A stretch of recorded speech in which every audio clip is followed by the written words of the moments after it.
এখন পর্যন্ত যারা নিহত এবং আহত হয়েছে এরা কিন্তু চিকিৎসা পায় নাই এবং এখন পর্যন্ত এদের টাকা নিয়ে নয়-ছয় করা হচ্ছে। তাহলে যে ডক্টর ইউনূস 100 কোটি টাকা বাংলাদেশে আনলেন, এই টাকাগুলো কোথায় গেল? সারজিৎ হাসানের গাড়ির পিছনে কি 100 কোটি টাকা খরচ হয়ে গেল? যমুনা থেকে প্রায় 40 কোটি টাকার মতো উপদেষ্টারা খেয়েছে, এরকম একটা তথ্য পেয়েছি। নিয়োগ বাণিজ্য, পদায়ন, বদলি এবং নানাবিধ আর্থিক দুর্নীতি নিয়ে সামাজিক যোগাযোগ মাধ্যমে কথিত অভিযোগ উঠেছে হাসনাত আব্দুল্লাহর বিরুদ্ধে। আগামী জাতীয় সংসদ নির্বাচনে অংশ নিতে আওয়ামী লীগের জন্য কোনো বাধা থাকবে না। বাংলাদেশ আওয়ামী লীগ সরকার কি রাজনীতিতে ফিরতে পারবে? ছাত্র সমন্বয়কদের হুঙ্কারে ব্যক্তিত্ববান মানুষদের অনেকেই লেজ গুটিয়ে দিচ্ছেন, চাকরি হারানোর ভয় পাচ্ছেন, কেউ কেউ চুপসে যাচ্ছেন, নীরব থাকছেন, অনেকটা কাপুরুষের মতো আচরণ করছেন, বলতে বাধ্য হচ্ছি। এবার আসিফ নজরুলকে কড়া হুঁশিয়ারি দিলেন জনাব তারেক রহমান। বিএনপির ভারপ্রাপ্ত চেয়ারম্যান জনাব তারেক রহমান তার দলের সকল নেতাকর্মীদেরকে কড়া নির্দেশনা দিলেন লন্ডন থেকে। আসসালামু আলাইকুম। দেশ বা দেশের বাইরে থেকে যারা ভিডিওতে ক্লিক করেছেন তাদের সকলকে অসংখ্য ধন্যবাদ। আজকের ভিডিওটি অত্যন্ত গুরুত্বপূর্ণ, হয়তো ভিডিওর শিরোনাম এবং টাইটেল থেকে ইতিমধ্যে বুঝে গেছেন। দর্শক, আজকের এই ভিডিওটি অত্যন্ত গুরুত্বপূর্ণ। সমন্বয়ক হাসনাত এবং আইন উপদেষ্টা আসিফ নজরুলকে নিয়ে আজকের এই ভিডিওতে চাঞ্চল্যকর তথ্য পাবেন। তো দর্শক শ্রোতা, বেশি দেরি না করে আমরা ভিডিও ক্লিপে চলে যাই। আপনারা মনোযোগ সহকারে ভিডিওটি সম্পূর্ণ দেখতে থাকুন। রয়ের থেকে 1 টাকা খায় আসিফ, নাই রয়ের থেকে 100 টাকা খায়। যমুনা থেকে প্রায় 40 কোটি টাকার মতো উপদেষ্টারা খেয়েছে। হাসানাত, সারজিৎ এরা কিন্তু রক্তের সাথে বেমানি করছে। সারজিৎ হাসানাত হচ্ছে এই আন্দোলনের একটা অংশ, তারা লড়াই সংগ্রাম করেছে, এই পর্যন্ত আমরা মেনে নেই। কিন্তু এখন আপনি দেখেন ভিতরের খবর জানতে গেলে উপদেষ্টাদের যারা আছে, আসিফ, নাহিদের বাবা মিরপুরে আপনার অফিস দিয়েছে, সেখানে অনেক লেনদেন হচ্ছে, আসিফ অনেক টাকা কামাচ্ছে। এগুলো সত্যি কথা, এগুলো আপনি মানে গা ঢাকা দিতে পারবেন না। সারজিৎ হাসানাত আন্দোলনের সময় আপনারা দেখেছেন প্রধানমন্ত্রীর কার্যালয়ের যে উপদেষ্টারা আছে তাদের সাথে বসেছিলেন, বসে তাদের সাথে কথা বলেছেন এবং তখন নেট ছিল না, গণমাধ্যমের কাছে তারা নিউজ দিয়েছিলেন যে এই আন্দোলন স্থগিত করা হলো, আমরা এই আন্দোলন সামনের দিকে আর আগাবো না। কিন্তু পরবর্তীতে আসিফ, নাহিদ এই আন্দোলনকে 1 দফা পর্যন্ত নিয়ে গিয়েছিলেন এবং এখন পর্যন্ত যারা নিহত এবং আহত হয়েছে এরা কিন্তু চিকিৎসা পায় নাই এবং এখন পর্যন্ত এদের টাকা নিয়ে নয়-ছয় করা হচ্ছে। তাহলে যে ডক্টর ইউনূস 100 কোটি টাকা বাংলাদেশে আনলেন, এই টাকাগুলো কোথায় গেল? সারজিৎ হাসানের গাড়ির পিছনে কি 100 কোটি টাকা খরচ হয়ে গেল, নাকি এই টাকাগুলো জুলাই বিপ্লবের অংশ তাদেরকে মানে সহযোগিতা করা হলো? এই যে যারা সমন্বয়ক আছেন এদের বিরুদ্ধে অনেকে দিনের পর দিন আপনার জুলাই ফাউন্ডেশনে ঘুরছে, টাকা পাচ্ছে না ঠিকঠাক মতো। তো সেই জায়গাটা থেকে হাসানাত, সারজিৎ এরা কিন্তু রক্তের সাথে বেমানি করছে। গতকালকে দেখেছেন যে তারা কিংস পার্টির মতো একটা পার্টি খুলেছে। এখন তারা বলেছে যে আমরা এই যারা কাউন্সিলর আছে তাদেরকে নিয়ে পুনর্গঠন করবো বা দল গঠন করবো। তো কাউন্সিলর কারা? বর্তমান আওয়ামী লীগের ফেসিবাদের আমলে যারা কাউন্সিলর ছিল তারা কারা? সব তো আওয়ামী লীগের লোকের জন্য ছিল। হয়তো কাউকে আওয়ামী লীগের লোকই বিরোধী দল বানিয়েছে, কাউকে নমিনেশন দিয়ে কাউন্সিলর বানিয়েছে। এদের দিয়ে এখন সারজিৎ হাসানাত সাধারণ মানুষের রক্তের ওপর বেইমানি করে সাধারণ মানুষকে বিভ্রান্ত করছে এবং কাউন্সিলরের মাধ্যমে শেখ হাসিনাকে বাংলাদেশে ফিরিয়ে আনার বন্দোবস্ত করছে। আমরা এটাই দেখতে পাচ্ছি। তাহলে হাসিনাকে সুন্দরভাবে ফিরে আনুক, আমরা সাধুবাদ জানাবো। হাসিনাকে ফিরিয়ে না আনে তারা কাউন্সিলরদেরকে দিয়ে পুনর্বাসন করার চেষ্টা করছে। এখন তারা আপনারা দেখবেন বিভিন্ন জায়গা থেকে টাকা এবং বিভিন্ন জায়গা থেকে আপনার যমুনা থেকে প্রায় 40 কোটি টাকার মতো উপদেষ্টারা খেয়েছে, এরকম একটা তথ্য পেয়েছি। এখন পর্যন্ত এর ভিত্তিটা জানতে পারি নাই, কিন্তু এই যে 40 কোটি টাকা যমুনা থেকে তারা পেলো, এই টাকাটা কই থেকে আসলো, কেন নিল? এবং আপনারা দেখবেন যে দেশে আসিফ বলেছে, আসিফের সাথে আমার ব্যক্তিগতভাবে খুব ভালো সম্পর্ক, তারপরও আসিফের বিরুদ্ধে এই কারণে বলছি যে যেন তিনি শুধরে নেন। আসিফ বলেছে যে ট্রাফিকের জন্য আমরা 1000 ছাত্রকে নিয়োগ করব, সারা বাংলাদেশে তাদের জন্য 500 টাকা করে প্রতিদিন বরাদ্দ করা হবে, তাদেরকে ট্রেনিং দেওয়া হচ্ছে। কোন রাস্তায় একজন ছাত্র আছে আমাদেরকে দেখান তো। ফেসবুকে পোস্ট করছে যে দেশের ব্যবসা বাণিজ্যের অবস্থা ভালো, আমাকে একটু দেখান যে কোন দোকানে ব্যবসা বাণিজ্য হচ্ছে, বহির্বিশ্বের সাথে কী সম্পর্ক আপনারা করেছেন। ফেসবুকে যে আপনারা ক্রিয়া নিয়ে বারবার লেখালেখি করতেছেন, ক্রিয়া মন্ত্রণালয়, এই মন্ত্রণালয়, দেশের মানুষ তো না খেয়ে মরতেছে ভাই। এই যে 4 মাস হয়ে গেল, 4 মাসে আপনারা দেখেন গুপ্ত হত্যা হচ্ছে। যারাই ভারত এবং আওয়ামী লীগের বিরুদ্ধে কথা বলছে এদেরকে মেরে ফেলা হচ্ছে। প্রত্যেকটা প্রাইভেট ইউনিভার্সিটি থেকে সমন্বয়ক বা যারা এই আন্দোলনের সংগঠক ছিলেন তাদেরকে মেরে ফেলা হচ্ছে। আমি তো মনে করি এর সাথে সম্পৃক্তভাবে আসিফ নজরুল এবং আসিফ নাহিদের সবগুলো জড়িত। আসিফ নজরুলকে একা দোষারোপ করছেন আপনারা। আরে ভাই, আসিফ নজরুলকে একা কি আপনার একটা নীতি নির্ধারক নাকি? আসিফ নজরুলকে একা মানে কোনো একটা বিষয় নিয়ে আলোচনা করে নাকি? এর সাথে কি উপদেষ্টারা মিলে নাই? আসিফ নজরুল যদি রয়ের থেকে 1 টাকা খায়, আসিফ নাহিদ রয়ের থেকে 100 টাকা খায়। এরা রয়ের সাথে কাজ করছে, দেশের ভাবমূর্তি নষ্ট করছে। আগে তো আসিফ নজরুল ভারতের বিরুদ্ধে এত বড় বড় চাটাং কথা বলতো, এখন উপদেষ্টা বসেছে, এখন তাদের মুখ দেওয়ার কোনো কথা আমরা শুনি না। এই যে গুপ্ত হত্যা হচ্ছে, 2 দিন পরে দেখবো আমি মারা গেছি, আমার আরেকজন ভাই মারা গেছে। মানুষ এখন বাংলাদেশে নিরাপদ না। শেখ হাসিনার আমলে যেভাবে গুম করা হতো, এখন এই আমলে হচ্ছে গুপ্ত হত্যা হচ্ছে। এদের বিরুদ্ধে কোনো ব্যবস্থা নেওয়া হচ্ছে না কেন? আজকে 4-5 দিন হয়ে গেল, অনেকে আহত, অনেকে নিহত। মুন্সিগঞ্জের একজন সংগঠক তার হাতে শিরা কেটে দিয়েছে। তো এইভাবে মুন্সিগঞ্জের যে সংগঠনের হাতে শিরাটা কেটে দিল, তো বাংলাদেশে কি ক্যামেরা নাই? কোন জায়গায় এই হত্যাগুলো হচ্ছে সেখানে কয়টা মোবাইল অ্যাক্টিভ ছিল? বাংলাদেশে কি টেকনোলজি বোবা নাকি ভাই? এই টেকনোলজিগুলো ইউজ করেন আপনারা ভাই, টাকা কামাচ্ছেন, আপনাদের পরবর্তী ধান্দা আমার বোঝা হয়ে গেছে। দেশের মানুষের জন্য সৎভাবে কাজ করেন ভাই। দেশের মানুষের জন্য কাজ করতে গিয়ে আমরা আজকে লাঞ্ছিত হচ্ছি। ব্যবসা বাণিজ্য সব কিছু ফেলায় রেখে জুলাই আন্দোলনে যোগ দিয়েছি, অনেক কিছু হারাইছি, অনেক ভাইকে, অনেক বন্ধুবান্ধবকে আমরা হারাইছি। এর বিনিময় প্রকৃত যারা যোদ্ধা, যারা জুলাই আন্দোলনে নিহত হয়েছে, এদের পরিবার কিচ্ছু পায় নাই, এবং যারা আপনার আহত হয়েছে এবং যারা এই জুলাই বিপ্লবে অংশগ্রহণ করেছে, এদের দেখেন ভিক্ষা করে খাওয়া লাগতেছে। আর যারা এই আন্দোলনে সামান্য ভূমিকা রেখেছে, পরবর্তীতে সমন্বয়ক নামে বের হয়েছে, এরা দেখেন এখন কোটি কোটি টাকার গাড়িতে চলছে। তো আমার ভাইদের এই রক্তের বিনিময়ে যদি আবার ফেসিবাদকে, আওয়ামী লীগকে পুনর্বাসন করার চেষ্টা করেন, তাহলে দ্বিতীয় বিপ্লবের জন্য আমরা প্রস্তুত আছি। অনেক সমন্বয়করা আমাদের সাথে আপনার পরামর্শ করেছে, তারা বলেছে ভাই আমরা দ্বিতীয় বিপ্লবের ডাক দিব। তো দ্বিতীয় বিপ্লব যেন না করতে হয়। ছাত্র সমন্বয়কদের বিভিন্ন ক্ষেত্রে একের পর এক হুঙ্কারে আমাদের সামনে যে উদাহরণগুলো সৃষ্টি হচ্ছে, তা সমাজের জন্য কতটা হুমকি, দেশের রাজনীতি সহ গোটা সমাজ ব্যবস্থার জন্য কোন এক্সাম্পল তারা তৈরি করছে, এবং এর যে পারিপার্শ্বিক নানান ধরনের প্রভাব, সেটিতে আমরা কোন বাংলাদেশের দিকে যাচ্ছি। নতুন করে এই প্রশ্ন করছি এই কারণে যে ছাত্র সমন্বয়কদের হুমকিতে, হুঙ্কারে ব্যক্তিত্ববান মানুষদের অনেকেই লেজ গুটিয়ে দিচ্ছেন, চাকরি হারানোর ভয় পাচ্ছেন, কেউ কেউ চুপসে যাচ্ছেন, নীরব থাকছেন। আওয়ামী লীগের সময় যেমন আমরা বুক ফুলিয়ে অনেক বাধা বিপত্তির মধ্যেও, ঝুঁকির মধ্যেও কথা বলেছি, এবং অনেকে যে কথাগুলো বলেছেন সেই তারাই আমরা দেখছি যে অনেকটা কাপুরুষের মতো আচরণ করছেন, বলতে বাধ্য হচ্ছি। ডক্টর বদিউল আলম মজুমদার, সুজনের সম্পাদক এবং নির্বাচন ব্যবস্থা সংস্কার বিষয়ক কমিশনের প্রধান, যার সঙ্গে আমার ব্যক্তিগত সূক্ষ্মতাও রয়েছে, খুব ভালো বোঝাপড়া রয়েছে, তারপরেও তিনি যে উদাহরণটি সৃষ্টি করলেন আমাদের সামনে, অবশ্যই অনেকে আমরা হোঁচট খেয়েছি। বিষয়টি আপনারা জানেন অনেকেই। তারপর একটু বলি যে গত বৃহস্পতিবার রংপুরে একটি অনুষ্ঠানে তিনি আওয়ামী লীগের আগামী নির্বাচনে অংশগ্রহণ করা কিংবা না করার বিষয়ে মন্তব্য করেছেন, এবং তিনি যে মন্তব্যটি করেছেন যে আওয়ামী লীগের নির্বাচনে অংশগ্রহণ করতে কোনো বাধা নেই, তার প্রতি বৈষম্য বিরোধী ছাত্র আন্দোলনের পক্ষ থেকে যে হুঙ্কার ছাড়া হলো, তাতে তিনিও লেজ গুটিয়ে নিলেন। তিনি তার বক্তব্য প্রত্যাহার করেননি, তিনি বরং অসত্য বক্তব্য দ্বিতীয় পর্যায়ে উপস্থাপন করেছেন। সাংবাদিকদের উপর সব ধরনের দায়িত্ব চাপিয়ে দিয়েছেন, তার বক্তব্য সঠিকভাবে উপস্থাপিত হয়নি, এই কারণে আমরা হোঁচটি খেয়েছি। যদি বক্তব্য প্রত্যাহার করতেন তাও না হয় বুঝতাম যে প্রত্যাহার করেছেন, বরং অসত্যের আশ্রয় নিয়েছেন। তিনি কি বলেছেন রংপুরে?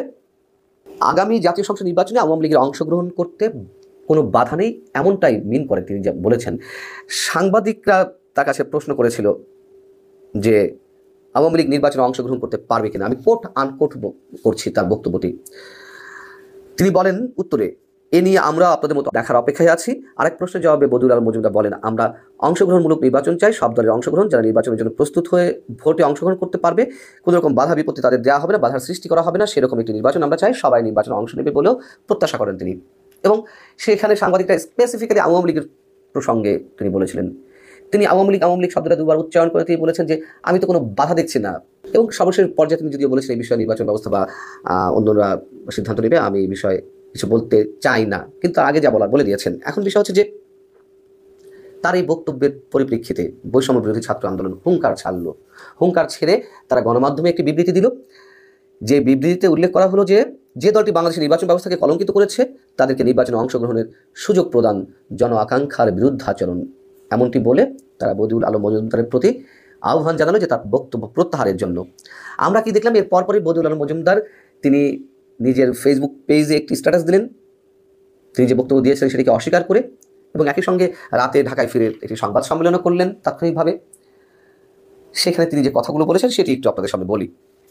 তিনি বলছেন, আমার বক্তব্যের ভুল ব্যাখ্যা দিয়ে সংবাদ পরিবেশন করেছে, যা অনাকাঙ্ক্ষিত। আমি স্পষ্ট ভাষায় বলতে চাই, বিপুল সংখ্যক ছাত্র জনতা আত্মত্যাগ ও প্রাণহানির বিনিময়ে গত 5 আগস্ট এক গণ অভ্যুত্থানের মাধ্যমে ক্ষমতাসীন আওয়ামী লীগ সরকারের পতন ঘটিয়েছে। এই লক্ষ্যে বিগত কয়েক বছর ধরে আমি নানানভাবে ভূমিকা রেখেছি এবং নানা ত্যাগ স্বীকার করে সেই ভূমিকা অব্যাহত রেখেছি, কিন্তু আমার বক্তব্য ভুল ব্যাখ্যা প্রচার আমাকে ব্যথিত ও মর্মাহত করেছে। এবং এই ধরনের অপপ্রচার শহীদ আবু সাইদ ও শহীদ মুগ্ধর রক্তকে অস্বীকার করার শামিল। এবং তিনি বলছেন যে আমি আরও বলেছি, ভবিষ্যতে আইন কানুন মেনে প্রস্তুত হয়ে নির্বাচনে যারা অংশগ্রহণ করতে পারবে তাদের ব্যাপারে আমি কোনো বাধা দেখছি না। এই বিষয়টি নির্বাচন কমিশনের বিষয়। মানে তিনি এখন একটু অন্যভাবে বলার চেষ্টা করছে, যদি আওয়ামী লীগ নিষিদ্ধ না হয় তাহলে নিয়ম কানুন মেনে যদি নির্বাচনে আসে তাহলে কোনো বাধা নেই। যাই হোক, বলছেন তো। আর এর আগে কি বলেছে সবই তো রেকর্ডেড, টেলিভিশনে প্রচার হয়েছে, এমন না পত্রিকায় এসেছে ভুল ব্যাখ্যা দিয়ে উল্টাপাল্টা লেখা হয়েছে, তার মুখের কথায় আমরা শুনেছি। এবং দ্বিতীয় পর্যায়ে তিনি যে অস্বীকার করেছেন সেগুলো আমরা শুনেছি। কেন এমনটা হবে, কী কারণে? এবং তিনি যে বলেন যে তিনি ভূমিকা রেখেছেন আওয়ামী লীগ সরকারের সময়, তিনি নানান ধরনের উদ্যোগের সঙ্গে তিনি জড়িত ছিলেন, প্রতিবাদের সাথে, এই কথাগুলোও সত্য। যদিও তিনি কমিশন প্রধান হওয়ার পরপরই আওয়ামী লীগ নির্বাচনে অংশগ্রহণ করতে পারবে কিনা সেই বিষয়ে তিনি বলেছিলেন যে না, নির্বাচনে অংশগ্রহণ করতে দেওয়া ঠিক হবে না, সেটি নিয়ে সমালোচিত হয়েছিল। পরে একসময় তিনি চুপ করে গেলেন, তার কারণ আওয়ামী লীগ এখনো পর্যন্ত নিষিদ্ধ হয়নি। এবং এই যে বদিউল আলম মজুমদার সাহেবরা লেজ গুটিয়ে দিচ্ছেন, ভয়ে আতঙ্কে রয়েছেন, কি ভয় তার? তিনি তো কারো চাকরি করেন না, হয়েছেন নির্বাচন ব্যবস্থা সংস্কার বিষয়ক কমিশনের প্রধান। কতদিন থাকবেন সেই চাকরিতে? এটা তো চাকরি নয়, তাই না? সম্মানী ভাতা পান।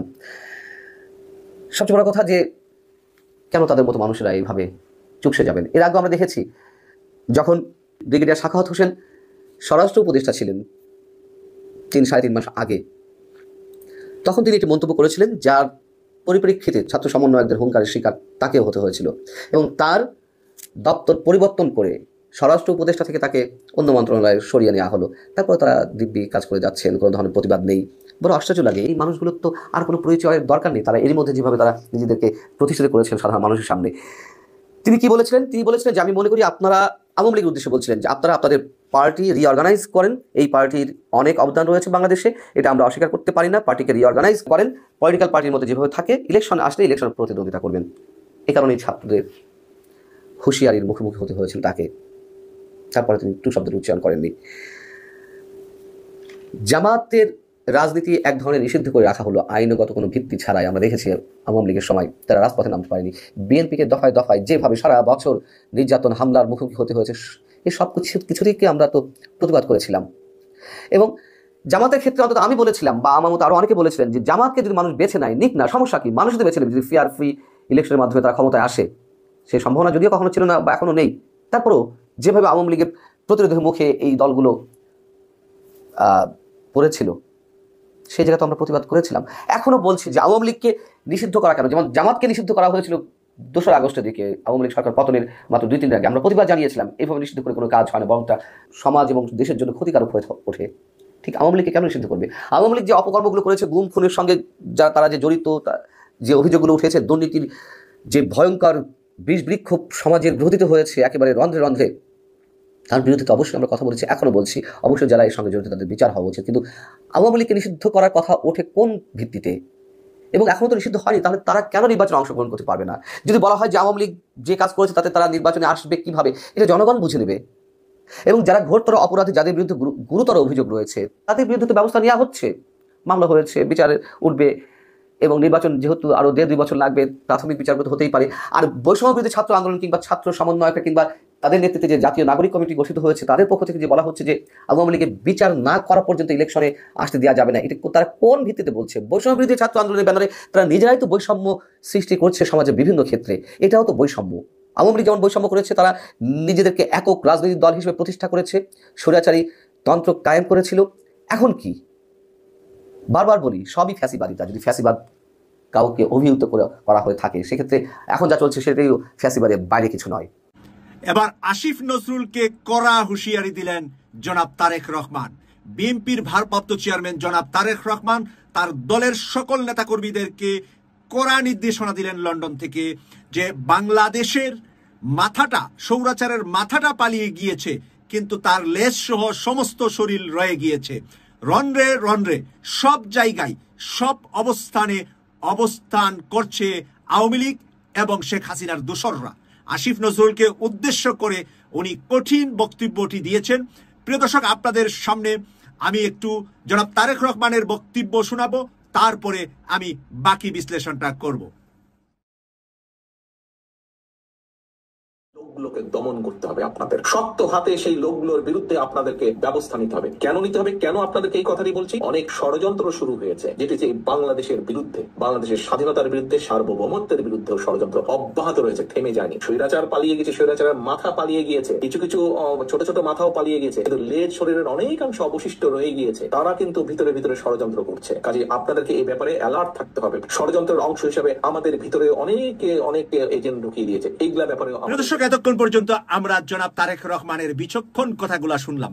বিচক্ষণ কথাগুলোর ভিতরে উনি বলেছেন যে ষড়যন্ত্রের জাল ওরা যেভাবে বুনেছে, আমাদের ভিতরে ওরা লোক ঢুকিয়ে দিয়েছে, ওদের লোক আমাদের ভিতরে আছে। যে কথাটা জনাব তারেক রহমান নিজের মুখ দিয়ে বলেছেন, এই কথাটার উপরে আমি আশা করছি বিএনপি সহ জামাত সহ বিরোধী দলের যারা আছেন, যারা রাজপথে আন্দোলন সংগ্রাম করে 24-এ স্বৈরাচারকে বিদায় দিয়েছেন, আপনাদের এই জনাব তারেক রহমানের এই বিচক্ষণ কথাটাকে মূল্যায়ন করতে হবে। তারেক রহমান সাহেব একা বাংলাদেশের মালিক নয়, বাংলাদেশের মালিক বাংলাদেশের 18 কোটি মানুষ। এবারের 18 কোটি মানুষের যৌথ সংগ্রামে, যৌথ আন্দোলনে তারেক রহমান সাহেব, জামাতের আমির, বিভিন্ন রাজনৈতিক দলের নেতৃবৃন্দের বক্তব্যের ভিতরে আপনারা জেগে উঠেছিলেন। আমরা যারা বিদেশে থেকে ইউটিউবের মাধ্যমে, সোশ্যাল মিডিয়ার মাধ্যমে আপনাদেরকে জাগিয়েছিলাম, আজকে আমরা নিজেরা হতাশা নয় বরঞ্চ ভয় আতঙ্কে আছি যে না জানি কখন আবার স্বৈরাচাররা আপনাদের উপরে এসে গলা চিপে ধরে। কারণ স্বৈরাচারের দোসররা প্রত্যেকটা সেক্টরে খুব শক্তিশালী অবস্থায় আছে। এই শক্তিশালী অবস্থা থেকে দূরীকরণ করতে হলে সবচাইতে বড় যেটা দরকার হবে সেটা হলো জামাত, বিএনপি এবং বৈষম্য বিরোধী ছাত্র আন্দোলনের যে ছাত্ররা আছে তারা একই সাথে ভাই ভাইয়ের মতো হয়ে কাঁধে কাঁধ মিলিয়ে, হাতে হাত মিলিয়ে শক্তিশালীভাবে আপনারা রাস্তাঘাটে, হাটে বাজারে, রাজনীতি, অর্থনীতি, সমাজনীতি সব ক্ষেত্রে আপনাদের অবদান রাখতে হবে। আপনারা যদি নিজেদের সর্বোচ্চ ত্যাগ আর কোরবানি না দেন তাহলে সেই শকুনের থাবা থেকে বাংলাদেশের মানচিত্রকে রক্ষা করা কঠিন হয়ে যাবে। তাই প্রিয় দর্শক, প্রিয় দেশবাসী, আপনাদের কাছে জনাব তারেক রহমানের পক্ষ থেকে আমি জনাব তারেক রহমানের বক্তব্যটাকে আপনাদের মাঝে তুলে ধরছি এই কারণে যে আপনারা জনাব তারেক রহমানের কথাগুলার মূল্যায়ন করবেন। নিয়োগ বাণিজ্য, পদায়ন, বদলি এবং নানাবিধ আর্থিক দুর্নীতি নিয়ে সামাজিক যোগাযোগ মাধ্যমে কথিত অভিযোগ উঠেছে হাসনাত আব্দুল্লাহর বিরুদ্ধে। নিজের বিরুদ্ধে ওঠা কথিত এমন দুর্নীতির অভিযোগ নিয়ে একটি স্ট্যাটাস দিয়েছেন বৈষম্য বিরোধী ছাত্র আন্দোলনের অন্যতম সমন্বয়ক হাসনাত আব্দুল্লাহ। বৃহস্পতিবার মধ্যরাতে নিজের ভেরিফাইড ফেসবুক আইডি থেকে এক স্ট্যাটাস দিয়েছেন তিনি, যেখানে কথিত অভিযোগের বিষয়ে ওপেন চ্যালেঞ্জ করেছেন হাসনাত। ওই ফেসবুক স্ট্যাটাসে হাসনাত আব্দুল্লাহ লিখেছেন, কিছু ব্যক্তি সামাজিক যোগাযোগ মাধ্যমে আমার বিরুদ্ধে নিয়োগ বাণিজ্য, পদায়ন, বদলি এবং নানাবিধ আর্থিক দুর্নীতির কথিত অভিযোগ তুলেছেন। কিন্তু দুঃখজনক বিষয় হলো এসব দাবির পক্ষে একটাও প্রমাণ তারা উপস্থাপন করতে পারেননি। আমি স্পষ্টভাবে জানাতে চাই, আমার বিরুদ্ধে আনিত যে কোনো দুর্নীতির অভিযোগ যদি 1 টাকারও প্রমাণ সহ উপস্থাপন করা যায়, তা হোক নথি, ভিডিও, অডিও কিংবা কোনো ব্যক্তি নিজে সাক্ষ্য দিয়ে প্রমাণ করেন, তাহলে আমার অনুরোধ থাকবে সেটা আপনারা নির্ভয়ে সামাজিক যোগাযোগ মাধ্যমে প্রকাশ করুন, সংবাদপত্রে প্রচার করুন এবং আমার বিরুদ্ধে মামলা করুন। ওপেন চ্যালেঞ্জ ঘোষণা করছি, প্রমাণের ভিত্তিতে কোনো অভিযোগ প্রমাণিত হলে সেটা যদি 1 টাকারও দুর্নীতি হয়, আমি সর্বোচ্চ দায় স্বীকার করতে প্রস্তুত। সম্মানিত দর্শক, আপনারা বিস্তারিত ভিডিওতে দেখতে পারলেন চাঞ্চল্যকর তথ্য। বর্তমান দেশের পরিস্থিতি নিয়ে নতুন করে কিছুই বলার নেই, আপনারা সকলেই জানেন, সকলেই এই সম্পর্কে অবগত আছেন। দর্শক, আপনারা বিস্তারিত অনেক তথ্য আজকের ভিডিওতে জানতে পারলেন আমাদের দেশের অবস্থা নিয়ে। যাই হোক, এই সম্পর্কে আপনাদের মতামত ভিডিওর কমেন্ট বক্সে জানিয়ে দিতে কিন্তু ভুলবেন না। আর ভিডিওটি এখানে শেষ করছি, দেখা হবে আবারও নতুন কোনো ভিডিও নিয়ে। সকলেই ভালো থাকবেন, খোদা হাফেজ।